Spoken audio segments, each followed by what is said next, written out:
Breaking news mga kabayan, Pilipinas at Malaysia nagkasagutan sa isinagawang Manila Dialogue sa South China Sea West Philippine Sea 2025. Ang gusto kasi mangyari ng Malaysia mga kabayan, natanggapin na lang ng mga bansa ang ginagawa ng China at manahimik na lang tayo mga Pilipino sa agresyon nito sa West Philippine Sea para wala ng gulo. Dito na pumasok sa eksena si Philippine Coast Guard Commodore J. Tarella. Hinarap at kinompronta ang National Security Advisor ng Malaysia. China hindi makamove on. Araw-araw itong nagprotesta. Gusto ng China na ikundina ng international community ang Japan. Sa halip ang Japan pa ngayon ang sinusuportahan ng mga bansa kaysa China. Tuloy-tuloy naman ang pananakot ng China mga kabayan. Ipinapakita nito ang kanilang iba't ibang mga armas na kanila raw gagamitin sa mga bansang nais makialam sa issue ng Taiwan. Philippine Navy nag-deploy ng mga barikong pandigma sa West Philippine Sea.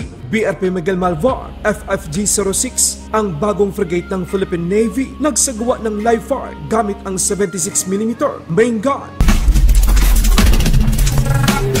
Pilipinas at Malaysia nag-sparring sa isinagawang Manila Dialogue patungkol sa South China Sea West Philippine Sea 2025. Malaysia, kumpirmadong tuta sila ng China. Akalain mo, sinabi ng National Security Council ng Malaysia na pabayaan na lang daw at hayaan na lang ang iligal na ginagawa ng China. Dagdag pa dito, tinuligsa ng Malaysia ang ginagawang Transparency Initiative ng Pilipinas. Gusto kasi ng Malaysia na manahimik na lang ang ating bansa. Dito na pumasok ang tapang ng Philippine Coast Guard. Hindi sumang-ayon dito si Commodore J. Tarella. Kinompronta at harap-harapang pinagsabihan ang Malaysia na dapat wag nating hayaan at itolerate ang mga illegal na hakbang o aksyon ng Chinese Communist Party sa mga katubigang nasasakupan ng mga bansa sa Southeast Asia. Dapat sumunod ang China sa UNCLOS at international na batas. Bigla namang nag-react ang isang Chinese sa mga sinabi ni Commodore J. Tarella. Dahil sa wala namang saysay ang mga sinasabi nito, pinatigil ito ng host. Thank you, Meg. The Philippines is a believer of the international law.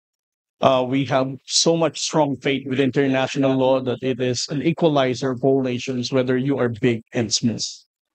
During the speech of the National Security Advisor of Malaysia, you mentioned that it's, in making decision-making, in the West, in your relationship with China, you would choose to accept things as they are instead of the things that you want it to be. Therefore, my question is, are we going to tolerate unlawful behavior, violations of UNCLOS for the People's Republic of China? Because that's something that you cannot change. And secondly, I would like to comment on with what you said about the transparency of opening a can of worms. For the Philippine government, transparency is exposing unlawful activities. If you would choose to be silent, you are just going to allow the bully countries to be emboldened and not to be held accountable. Thank you, sir. Thank you, Commodore Tarella. Thank you. On second point first, China's not bullying us. Like I said, all of our relations with the Chinese is very complicated. But that is not our experience. That's the first point. Second point, like I said, we have to accept that the rule of law in international relations is very different from the rule of law in domestic constituencies, municipal law. It is an equalizer, obviously. It is obviously a firm guardrail and a threshold and an indication of an aspiration of the international community. But an argument can be made. You have Israel, genocide against the Palestinians. Nobody goes on and on about it. It's incredibly imperfect, and we live in an incredibly imperfect world. And that's how it is. And we have to navigate and to position ourselves, to situate ourselves in the way that serves our national interest. And at the end of the day, the reality is, and I'm not the first person to say this, geopolitics is a very cruel game. It's probably the cruelest game out there. And frankly, as again, and I'm not saying this, those who are not at the table are on the table. And this is the reality, whether you like it or not. There are some people, I'm sure, who believe that the sky should be green, but it's not. It's blue. And you have to accept it.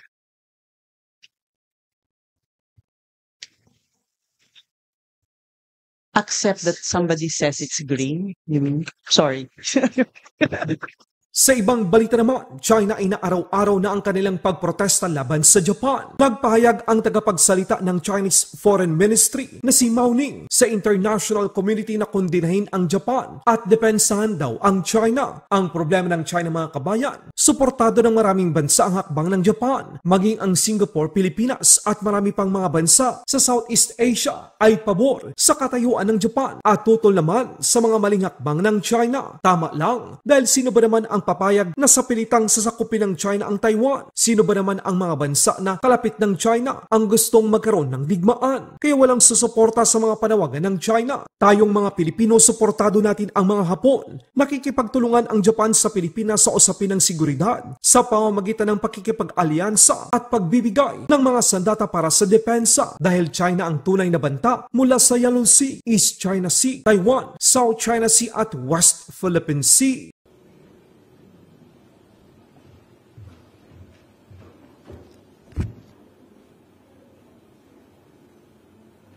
日方在与中国台湾邻近的西南诸岛部署进攻性武器，刻意制造地区紧张，挑动军事对立。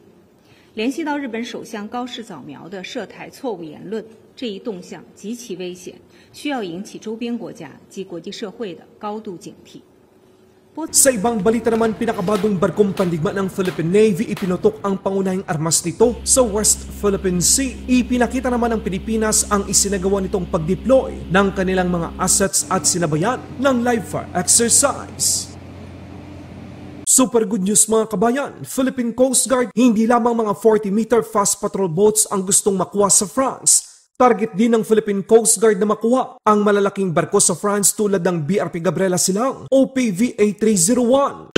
Then we're asking also the government of France, no, na kung pwede kami tulungan dun sa mga big vessels natin, mga 87 meters, no. Then we're asking also Airbus for the air assets. So the good thing with Coast Guard, ma'am, we can tap all the funding, no, unlike the other uniformed personnel na they are dependent sa ating GAA. Pananakot ng China tuloy-tuloy lang. Ipinakita nito ang kanilang iba't ibang mga armas na kanila raw gagamitin sa mga bansang nais makialam sa isyu ng Taiwan.